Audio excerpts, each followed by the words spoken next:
somos semejante a Él, nada más que hemos perdido la perfección al desobedecer, pero somos cuerpo, ¿no? Lo que podemos tocar, el alma, el asiento de las emociones, y el espíritu el que nos da vida. El espíritu es el que, cuando Él formó al hombre, Él sopló aliento de vida y fue Adán un alma viviente. Es el manual del fabricante, la guía que ilumina. Comenzamos el día con derecho, qué alegría. Agradecido a cada oyente por dejarme acompañar. Cada mañana es especial, una nueva oportunidad. En este texto, en esta canción del Salmo 103, son canciones que escribían, y en este caso lo escribió el rey David, el segundo rey de Israel. Y él lo decía de esta manera. En la NTV dice: que todo lo que soy, alabe al Señor. Que todo lo que soy, con todo el corazón, alabaré su santo nombre. Que todo lo que soy, alabe al Señor. Que nunca olvide las cosas buenas que hace por mí. Él perdona mis pecados, dice este salmo, y sana todas mis enfermedades. Me redime de la muerte, o sea, me salva de la muerte, y me corona de amor y tiernas misericordias. Colma mi vida de cosas buenas. Mi juventud se renueva como el águila, o como la del águila. La versión Nueva Traducción Viviente es la que te acabo de leer. La más conocida, la versión española Reina Valera 1960, lo dice de esta manera. Quizás muchos conocen de esta forma, ¿no? Bendice, alma mía, a Jehová, y bendiga todo mi ser su santo nombre. Bendice, alma mía, a Jehová, y no olvide ninguno de sus beneficios. Él es quien perdona todas tus iniquidades, el que sana todas tus dolencias, el que rescata del hoyo tu vida, el que te corona de favores y misericordia, el que sacia de bien tu boca, de modo que te rejuvenezcas como el águila. Nosotros estamos, estamos formados por tres partes como es Dios, ¿no? Somos semejante a Él, nada más que hemos perdido la perfección al desobedecer, pero somos cuerpo, ¿no? Lo que podemos tocar, el alma, el asiento de las emociones, y el espíritu el que nos da vida. El espíritu es el que, cuando Él formó al hombre, Él sopló aliento de vida y fue Adán un alma viviente. Cuando morimos, ese espíritu vuelve a Dios. Hayámonos portado mal o bien, pero ese le pertenece a Él. Y lo que Él quiere rescatar es el asiento de nuestras emociones, es el alma, lo que somos, lo que nos define, lo que nos caracteriza. Y en este salmo, David decía, es más, él, según lo que uno puede entender ahí nomás en el primer versículo, dice: bendice, alma mía, a Jehová, y bendiga mi ser su santo nombre. Él estaba orando, estaba hablando a Dios desde una de las tres partes que Él está formado. Primero que Él dice: bendice, alma mía, a Jehová, o sea que Él no está hablando desde el alma, desde sus emociones. Él no está orando a Dios desde sus emociones. Y después dice: bendiga todo mi ser su santo nombre. Él está hablando de su cuerpo, de lo que es tangible. Entonces podemos entender que Él está hablando a Dios desde el Espíritu, ¿no? Porque es el que no se nombra acá. Bendice, alma mía, a Jehová, y bendiga mi cuerpo su santo nombre. 32 minutos de las 7 de la mañana hasta las 8, compartiendo buena música, lo mejor de lo mejor, acá en Arrancando el Día. Hoy hablábamos del amor, de permanecer en el amor de Dios, de lo que significa estar ligados en el amor de Dios, como leíamos al principio ahí en una de las primeras cartas que escribía Juan, creo que era en el versículo 4, 16, ¿sí? Donde decía: Y nosotros hemos conocido y creído el amor que Dios tiene para con nosotros. Dios es amor. Y el que permanece en amor, permanece en Dios y Dios en él. Eso era lo que escuchábamos, compartíamos al principio en la mañana.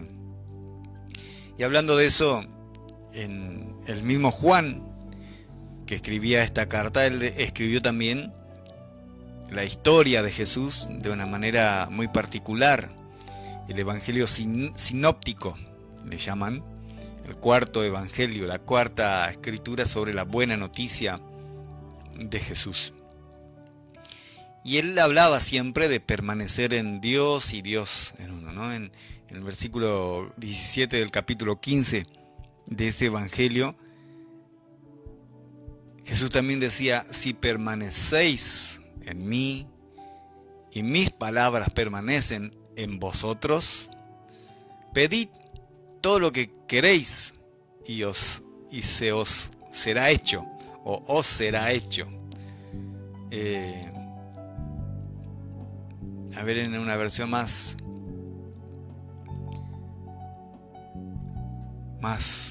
nueva, más moderna, que podamos entenderlo de una manera más limpia.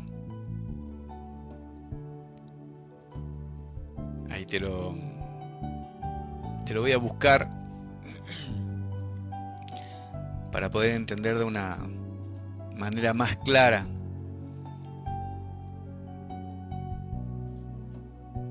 Juan 15:7, ¿no?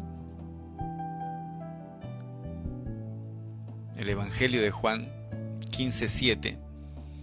Si te lo leo en lenguaje actual,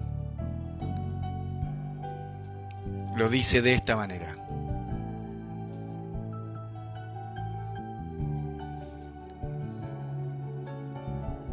ahí te lo estoy buscando, si ustedes se mantienen unidos a mí, así dice la versión lenguaje actual, y me obedecen, todo lo que les he enseñado, recibirán de mi Padre todo lo que pidan. Eso sí que es una palabra contundente, una palabra decretada. La Nueva Traducción Viviente lo dice de esta manera: si permanecen en mí y mis palabras permanecen en ustedes, pueden pedir lo que quieran y les será concedido. ¿Qué pasa entonces? Que cuando nosotros permanecemos en la palabra, nosotros sabemos qué es lo que vamos a pedir. No vamos a pedir porque ya conocemos, porque permanecemos en Él, lo conocemos, sabemos cómo funciona. Entonces no vamos a pedir un avión, ¿no? Todo lo que nosotros pidamos entra dentro de la voluntad de Dios. Por eso Jesús con seguridad lo dice, que todo lo que nosotros pidamos, porque vamos a pedir porque lo conocemos, porque permanecemos en la palabra, porque sabemos qué es lo que vamos a pedir. Y por supuesto, va a ser concedido. Hoy en día la mayoría de las personas prefieren vivir por preferencia que por convicciones. Deciden creer algo o basar sus creencias en ciertas condiciones o en ciertas circunstancias. Pero cuando la situación cambia, también cambia la lealtad. Se acaba la lealtad. Es decir, mucha gente vacila por ahí en asuntos que requieren una determinación firme, una convicción sobre la decisión que tienen que tomar. Podemos comparar esta actitud con el modo de pensar de grandes hombres y mujeres que podemos encontrar en la Biblia. A pesar de haber pasado muchos años, inclusive de trato injusto, José, el que fue esclavo en Egipto, el que fue vendido a Egipto, nunca vaciló en la lealtad que él tenía hacia Dios, en los principios que él había conocido desde chico. Y como resultado, él más tarde se encuentra en un lugar correcto, en el momento adecuado. Y por ese motivo cambia su vida para siempre. De ser un esclavo, de ser nadie, de estar preso, de ser acusado injustamente, él pasa a ser una persona principal en todo Egipto, el segundo después del faraón. También encontramos a otros, por ejemplo, Daniel. Está en el libro de Daniel la historia de él, ¿no? Otro hombre justo, en una tierra que no es la suya, una tierra idólatra. Pero él se ganó la confianza del rey. Él permaneció firme en sus convicciones, en su creencia en Dios. Y por eso se gana la confianza del rey de ese lugar. Cuando sus amigos, uno llamado Sadrach, otro Mesac y otro Abednego, ellos se negaron a obedecer algunas órdenes raras que se contraponían a lo que a Dios le agradaba, porque tenían convicciones, sabían, conocían, permanecían en la palabra de Dios. En tanto que ellos influyeron sobre el rey, que terminó, por supuesto, reconociendo que Dios, el Dios de Daniel, de Isaac, Mesac y Abednego, era el Dios verdadero. Tener convicciones sobre lo que uno cree, ¿no? Y así demuestran muchos héroes de la Biblia. Las convicciones sólidas que nosotros tenemos acerca de Dios pueden soportar, como la palmera, vientos de todos lados, opiniones cambiantes, hasta argumentos elocuentes de personas que se oponen a Dios. Pero si nosotros nos aferramos a la palabra y confiamos en lo que el Señor dijo, seguramente vamos a permanecer firmes. Si permanecéis en mí, dice, y mis palabras permanecen en ustedes, en vosotros, como dice esta versión antigua, podemos pedir todo y ahí está. Todo lo que nosotros querramos, podemos pedir y ahí está. El Señor nos concede. En vez de que nosotros sigamos nuestras propias preferencias, podamos decidir de acuerdo a las convicciones que nosotros tenemos de haberlo conocido a Dios, nuestra vida cambia. La Biblia tiene mucho que decir en cuanto a los aspectos más importantes de nuestras vidas. Y mediante o por medio de una comunicación con Dios, por medio de leer el manual de vida, podemos permitir que el Señor se arraigue firmemente en nosotros. Y por supuesto nosotros cambiamos totalmente nuestra forma de ver, de vivir.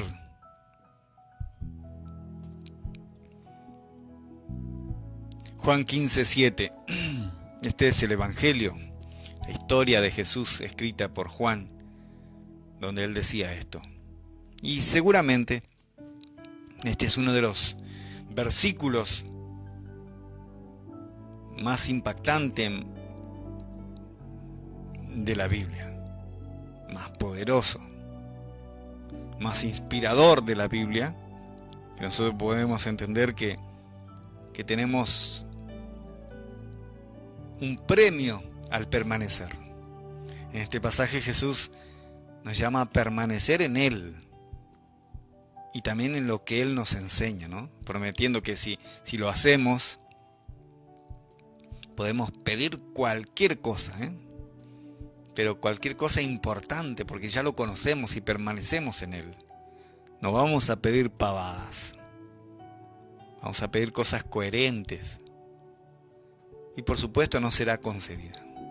Este versículo nos ofrece una promesa increíble, pero también plantea algunas preguntas importantes en nuestra vida sobre lo que significa permanecer en Cristo y cómo podemos aplicar este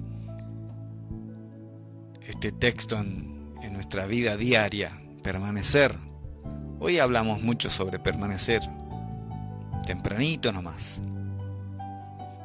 Debe ser que hay una necesidad de permanencia, de estar arraigados en Dios. ¿Qué significa permanecer en Cristo? Para entender realmente lo que significa permanecer, estar en Cristo, primero tenemos que comprender lo que significa Cristo. ¿Sabes qué significa Cristo? Cristo es la otra palabra que describe a Jesús, la figura central del cristianismo, la fuente de nuestra salvación. Cristo es Redentor, el que salva. Es el título de Jesús. No era que Jesús se llamaba Jesús, segundo nombre, primer nombre de Jesús, segundo nombre de Cristo, tercer nombre de Nazaret. No. Cristo es el que redime, el que nos salva. Es el que nos da la redención. Entonces, permanecer en Cristo significa estar unido a Jesús como nuestro Salvador y vivir nuestras vidas de acuerdo a sus enseñanzas, a lo que Él quiere para nosotros. Este versículo de Juan 15, Jesús describe un concepto, o este concepto en términos de una planta, de sus racimos, como hablábamos el día de ayer. Él escribe que Él es la planta de uva, Él es la vid, y nosotros somos las ramas, los sarmientos. Si permanecemos en Él, Él va a dar frutos en nuestras vidas. Pero si nos separamos de Él, no podemos hacer nada. Eso está en Juan 15, en el versículo 5, un poquito antes de donde nosotros estamos leyendo ahora. Permanecer en Cristo significa estar conectados a Él, como nuestro sustento, como nuestra fortaleza espiritual, y cultivar nuestra relación con Él a través de la oración y de leer el manual de vida que es la Biblia. Por eso en este versículo 7 del capítulo 15 podemos leer esta promesa, ¿no? Ahora, ya que pudimos definir lo que significa permanecer en Cristo, estar en la redención, en la salvación, podemos analizar sobre la promesa de ese capítulo 15:7, ¿no? De ese versículo 7. Podemos entender con mayor profundidad. Jesús nos dice que si permanecemos en Él, si permanecemos en sus palabras, en lo que Él enseñó, Él permanece en nosotros también. Y por ende podemos pedir cualquier cosa y Él nos concede. Ojo, no es el genio de la lámpara de Aladino, es el que salvó nuestra vida, el que nos ama. Esta es la promesa poderosa de este versículo. Pero también tenemos o debemos tener en cuenta que se encuentra en un contexto de voluntad, de la voluntad de Dios hacia nosotros. En otras palabras, no podemos simplemente pedir cualquier cosa, como decía al principio. Voy a pedir un avión y esperar que se nos conceda. Nuestras oraciones, nuestras peticiones, nuestra comunicación con Él debe estar alineado en la voluntad de Dios. Y en eso nosotros pedimos y en eso se basa también la respuesta. Hay un plan de Dios para nuestras vidas. Sin embargo, si estamos caminando en una estrecha comunión con Jesús, sus palabras están arraigadas en nuestro corazón.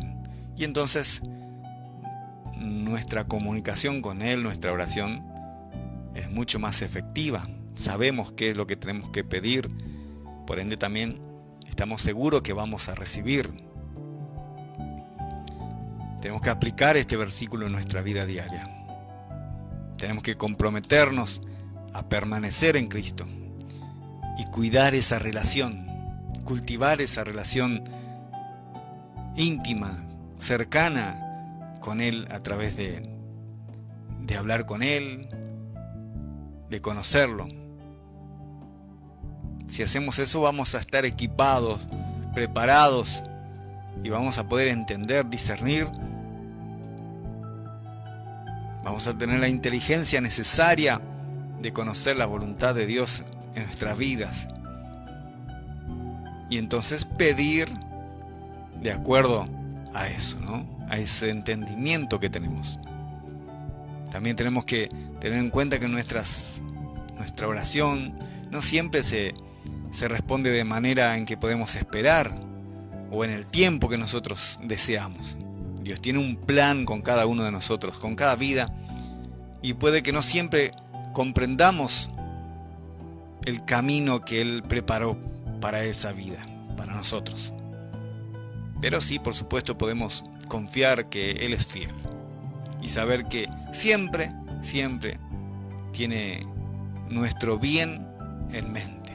Siempre Él busca nuestro bienestar. Tenemos que tener en cuenta que la promesa de este versículo 7 del capítulo 15 de Juan no se trata simplemente de obtener cosas materiales, satisfacer por ahí nuestros deseos egoístas. En lugar de eso, se trata de pedir las cosas que necesitamos para cumplir con nuestro propósito, con nuestra misión de vida, y de caminar en una estrecha, en una ajustada comunión con Jesús. Estar ahí ligados a Él todo el tiempo. Este versículo 7 del capítulo 15 de Juan nos regala a nosotros una promesa increíble, una promesa poderosa, pero también plantea algunas preguntas importantes sobre lo que significa permanecer en Él.